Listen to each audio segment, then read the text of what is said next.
ఏదో ఇవన్నీ అటు టిల్ట్ అయినట్టు అనిపిస్తుంది నాకు ఇదంతా.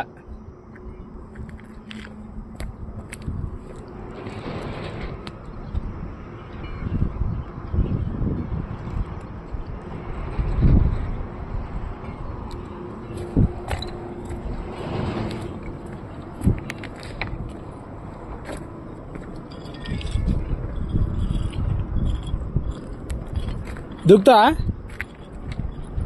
స్విమ్మింగ్ ఇట్లా స్టైల్గా దూకుతారుగా, దూకేసి నీరు ఫుల్ ఉంటే దూకుతారులే. కానీ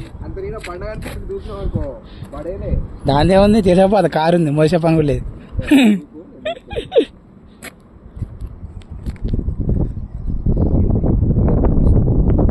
ఇది కూడా అంతుందేరా, ఆ పియర్ కూడా అంతుందేరా అది.